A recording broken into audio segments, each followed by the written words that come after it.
నేను చాలా బలవంతుడిని.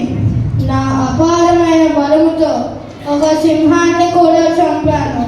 కానీ ఒకరోజు స్త్రీ మోహంలో పడి పాపం చేసి నా బలమంతా కోల్పోయాను. Thank you. నా పేరు యోగు. నేను చాలా ధనవంతుడు. దేవుడు నన్ను పరీక్షించినప్పుడు నా సంపర్కంతో కోల్పోయాను.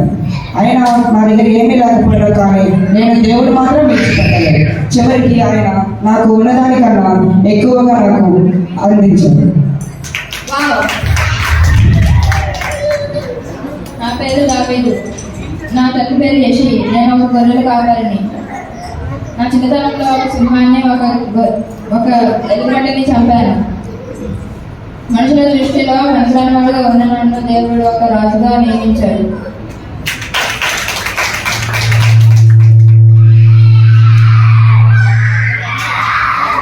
నా పేరు గొర్రెల కాపరి.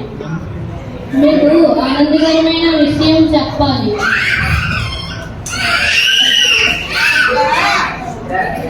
నాకు 100 గొర్రెలు ఉండేవి. ఒక గొర్రె తప్పిపోయింది. నేను చాలా బాధపడ్డాను.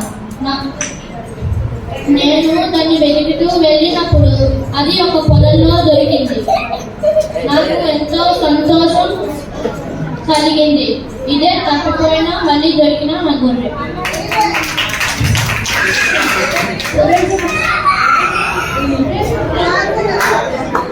నా పేరు రాజు. నేను ఏసియా మిత్రుడిని. ఒక రోజు నాకు తీవ్రమైన అనారోగ్యం వచ్చి మరణించాను. అప్పుడు ఏసయ్య రాజులు బయటకు రాని చెప్పగానే నేను మరణం నుంచి మళ్ళీ తిరిగి లేచి జీవించి సమాధి నుంచి బయటికి వచ్చాను.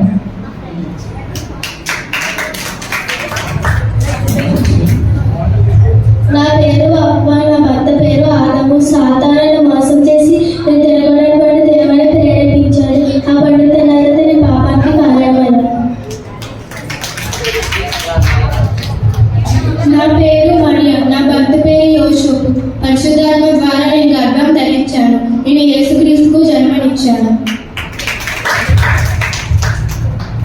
నా పేరు రూతు. మా అత్తగారి పేరు నయోమి.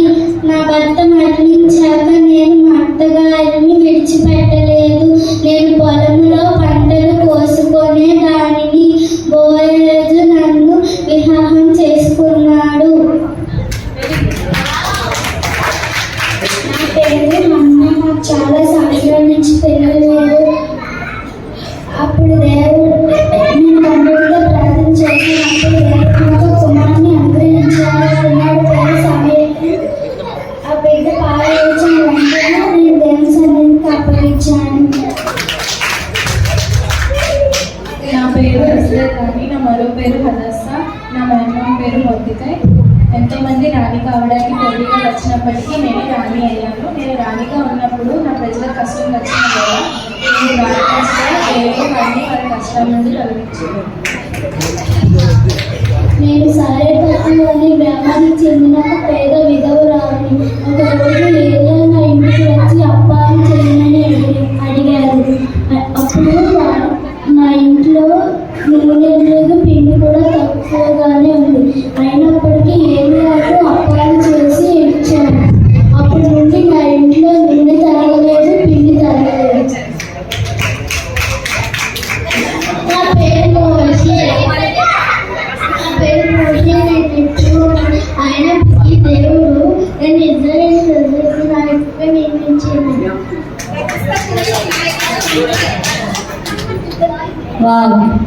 ఫ్యాషన్ షో ఎలా ఉందండి?